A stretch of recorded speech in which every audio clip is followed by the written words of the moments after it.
kita coba untuk self assessment tools untuk besok kita presentasikan ya. Kita coba buka di login ya, ini login, kita coba di root login. Ini passwordnya di root @1234, kita login. Nah, di login pertama ini muncul manajemen dashboard ya. Manajemen dashboard isinya adalah area-area nanti yang sudah dilakukan self assessment. Di sini contohnya ada di Pangkalan Brandan ya. Kalau kita klik di sini Pangkalan Brandan, dia muncul lokasinya, kemudian di sini muncul self judgment yang sudah dilakukan teman-teman area. Kemudian di sini ada verified ini karena belum di verified oleh asesor. Jadi dia akan muncul langsung nilai scoringnya. Kemudian di sini nanti kalau kita lihat ada marking yang kuning, kedip-kedip ini adalah marking di mana lokasi-lokasi yang sudah dilakukan self assessment. Di sini ada Pangkalan Brandan, kemudian di sini ada Station Metering Dumai ya, kemudian di sini ada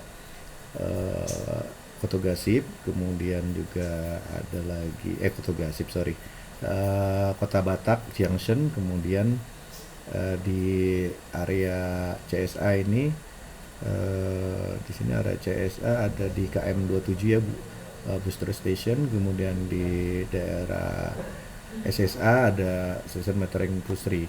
Kemudian juga di sini ada untuk WJA Muara Tawar, untuk EJA di sini Porong ya, ORF Porong, di sini ORF Porong. Kemudian di Oka ada stasiun Senipah. Oke. Itu map menggambarkan lokasi-lokasi yang sudah dilakukan self assessment ya. Nanti ada logonya, ada markingnya ini. Kemudian nanti kalau kita lihat di bawah di sini ada dashboard untuk untuk berapa nilai compliance-nya. Nah, ini kalau kita lihat nih ada elemen-elemennya. Kalau kita bilang di sini bahwa pre-audit, kemudian semua periode yang aktif, semua region, semua area, dan responsibility-nya semua. Ini responsibility bisa dilihat nih nanti kalau manajer infrastruktur manajemen, manajer TM, manajer HCBS, atau manajer HSSE, atau manajer RM, ini bisa ngelihat elemen-elemen mana aja yang menjadi role and accountable dan responsibility-nya di sini. Karena ini all, maka dia akan hijau semua pilihannya. Kemudian apa sih yang ada di sini? Yang di sini tuh ada location compliance. Ini location compliance ini berdasarkan satu plan ya. Jadi kalau kita misalnya pre-audit, di sini kita yang lagi ongoing nih, ini kelihatan yang ongoing, yang tidak ongoing nih nggak kelihatan nih yang ini. Jadi kita contoh ambil atau Pangkalan Brandan, regionnya itu di West, kemudian areanya di North Sumatera ya. Nah, ini kita terapkan. Oke, nanti dia akan langsung muncul di sini sebagai Pangkalan Brandan. Nah, ini adalah responsibility all, berarti semua yang ada di sini nih dimasukkan di dalam elemen ya.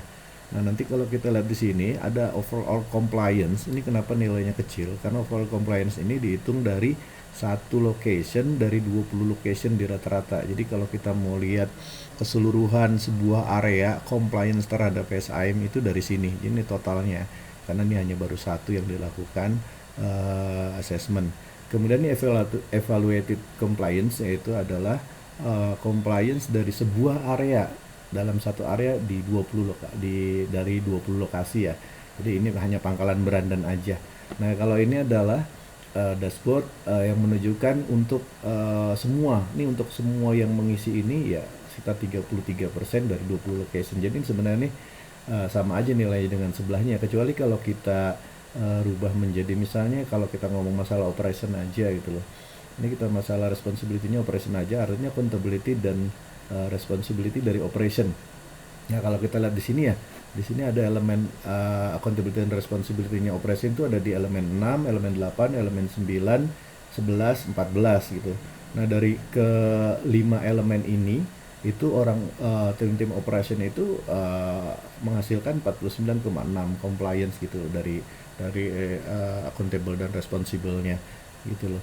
Nah, ini untuk seluruh area ya, seluruh lokasi dalam satu area. Oke.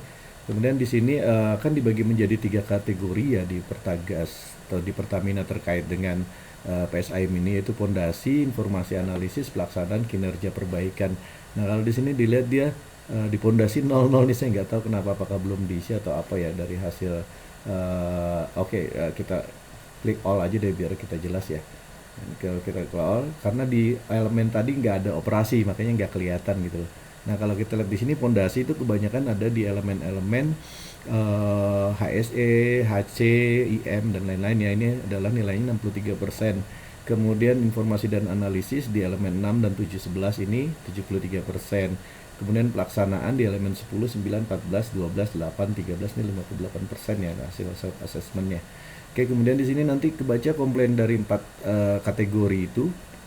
Berdasarkan area. Di sini North Sumatera ya. Tadi kita pilih North Sumatera untuk Pangkalan Brandan. Ini 10% 100% 100% udah diisi sih sebenarnya, tapi compliance-nya 63, ini ada 73, 58, 8. Nah, ini kan berdasarkan per kategori ya. Nah, kita nih berdasarkan lihat elemennya berapa sih yang udah diisi. Nah, di sini ada 54% elemen 1, elemen 2, 3, 4 dan lainnya ya. Tapi ini kalau di biru dia disebut masih self adjustment, belum verifikasi.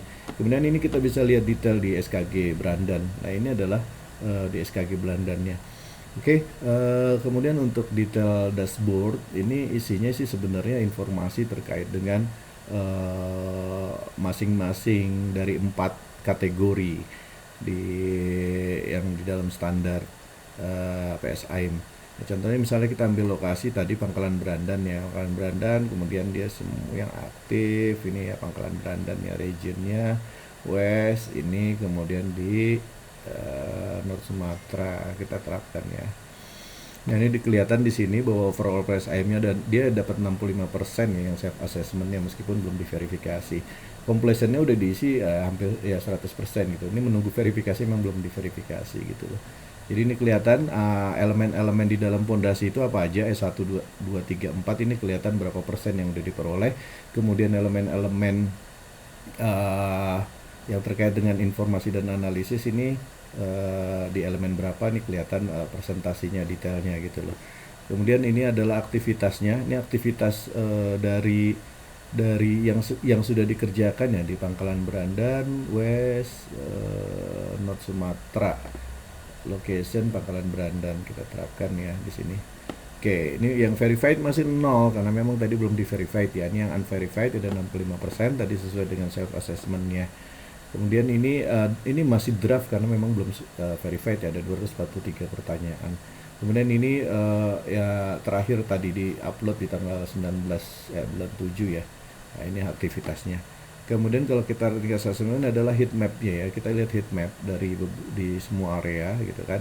Karena ini pre-audit, kemudian ada West Region, areanya adalah North Sumatera, kemudian kita pilih Pangkalan Brandan. Nah, kita lihat nih heat map-nya bahwa skor rata-rata di 65,5%.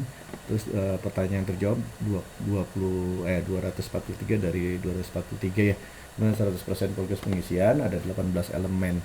Nah, di elemen-elemen di Pangkalan Brandan itu yang udah diisi untuk di elemen 1 ada 54%, elemen 2 50%, sampai di elemen 18 ada 96,3%. Nah, kalau kita lihat siapa sih elemen yang terendah? Elemen terendah itu ada di E8 di masih 0%, elemen 9 juga 0% karena memang dari dari Excel yang dikasih Mas Dandi itu memang 0% gitu loh. Kemudian kita lihat di sini elemen 3 itu 45%, ini yang terlemah ya. Ini kemudian yang terkuat di elemen 18 yaitu 96%, elemen 5 92%, rencana tanggap darurat 83%, manajemen keselamatan proses 80%, kemudian manajemen perubahan 77%. Nah, ini distribusi skornya ya kalau kita lihat ya. Yang sangat rendah itu ada sekitar 56 ya, atau lebih kecil dari 25%. Ini yang nilainya lebih kecil dari 25% itu ada 56 sub elemen ya. Kemudian ada 59 yang antara 25 sampai 50, kemudian 50 sampai 75% ada 18, dan yang baik itu udah lumayan banyak di 120. Kemudian ini detail skor per elemen ya, sama tadi sama yang di depan tadi. Ini udah kelihatan berapa detail skornya. Kemudian ini gap analisis adalah menjelaskan terkait dengan gap. Kalau gap itu biasanya kalau dia terjadi gap itu dia lebih kecil daripada 25% atau tidak sesuai dengan target ya, dia sudah dimasukkan ke dalam gap. Nanti kemudian ada action plan-nya, apa action plan yang dilakukan ini belum diisi ya karena memang tidak ada. Kemudian ini rasio matrik yang terakhir, rasio matrik ini untuk elemen 1 itu HCBS ya, ini sesuai dengan matrik Mas Dandi ya. Kemudian PSK, kebijakan PSIM itu HSSE, kepatuhan terhadap regulasi lisensi, dan ini adalah IM. Kemudian organisasi HCBS dan seterusnya lah ya. Ini adalah role and responsibility dari rasio PSIM yang terakhir. Kemudian yang kemarin ya terkait dengan proses safety asset integrity untuk basic knowledge-nya. Kemudian ini ada evidence explorer, ini ada master dokumen. Nanti master dokumen di sini ini yang akan kita jadikan sebagai master semua terkait dengan PSIM ya. Ini udah diambil dari ISO. Apa aja sih direktur yang dibutuhkan? Di sini ada government, control document, process safety information, risk and safety study, barrier NCC, asset integrity, operation and maintenance. Nah ini nanti semua jadi master dokumen semua terkait PSIM, termasuk juga nanti kalau ngomong PSIM itu berarti proses safety dan asset integrity semua akan kita pooling di sini. Nanti aplikasinya akan ada aplikasi sendiri ya untuk mengontrol dokumen-dokumen yang terkait dengan PSIM. Kemudian apalagi, oke, kita generate report ya. Ini kita generate report, misalnya kita ambil tadi ya Pangkalan Berandan ya, kita generate hasilnya. Nanti kalau dia berhasil, kita lihat ya, ini kita generate self assessment Pangkalan Berandan. Oke, kita save. Nanti kita buka hasilnya ya. Blok ya. Oke, sekarang kita buka hasilnya. Oke, nah ini Pangkalan Berandan, Pertamina Gas, audit report, self assessment, SKG Pangkalan Berandan, compliance-nya tadi ada 65,5% ya kalau kita lihat di sini. Nah ini nanti ada dokumen kontrol statementnya, kemudian di sini tabel yang direportkan, executive summary-nya ya. Metodologinya seperti apa atau frameworknya, nanti compliance formulanya gimana cara menghitung compliance itu, kemudian ada verification workflow, RASCI-nya juga ada penjelasannya ya, terus assessment scope-nya apa aja, kemudian ada cakupan finding per elemennya ada di sini. Nah ini disebutin nanti ya elemen-elemen mana yang lemah di sini. Ini kelihatan semua di report. Kemudian nanti kesimpulannya udah ada tadi di atas ya, di executive summary ya, tapi kita bisa lihat di paling bawah ya, ini kan sampai ada 18 elemen, di tiap elemen itu ada sub elemen, tiap sub elemen ada beberapa pertanyaan dan bobot ya. Kemudian ini kalau kita lihat aggregate analysis, di sini ada score distribution ya. Nih kalau kita lihat tentang excellent itu di 80 sampai 100% ya, ada good, fair, poor, and critical. Nah compliance per RASCI ini terhadap rule HC, HSSE operation kelihatan di sini. Jadi scope-nya ada 22, diisi 22, tapi bisa jadi dia compliance-nya hanya nggak sampai 100% ya. Nah ini compliance per elemen.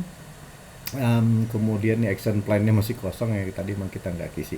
Nah di sini nanti terakhir ada rekomendasi. Dari rekomendasi ini kita bisa dapatkan bahwa apa sih yang harus dilakukan dari hasil self assessment ini.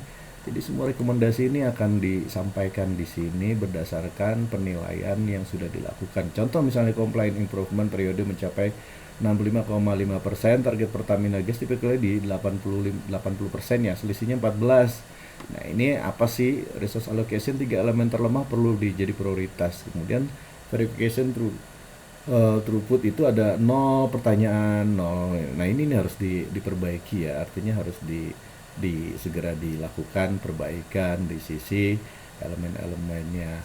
Kemudian nih maintenance strong element di elemen 18 ini ada 96%. Kemudian ada sistem dan proses improvement, apa aja sih, auto remainder action plan, kemudian quarterly steering committee. Jadi memang harus ada steering committee sih untuk bisa memantau semua ini. Jadi semua aplikasi ini seharusnya memang dipantau ya, entah itu per berapa lah, supaya ada sustainability terhadap compliance-nya sebuah proses safety. Kemudian ini PSI glossary-nya, ini glossary-nya aja. Glossary nanti silakan baca. Nah ini yang perlu kita lihat sign off-nya, ini siapa yang bersign off di sini.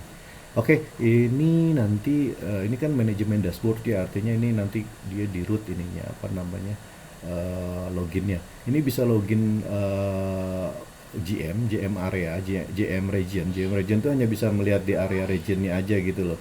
Kalau area ya hanya bisa melihat areanya aja gitu kan. Nah kecuali untuk IM ya karena IM adalah sebagai pemegang leadnya, kemudian HSSE juga bisa, itu bisa lihat semua. Oke, begitu aja dulu. Semoga ini bisa kita presentasikan ya besok dan bisa jadi salah satu tools yang untuk membantu kita secara sustain untuk tetap berkomitmen di proses safety, asset integrity, compliant dengan aturan. Terima kasih.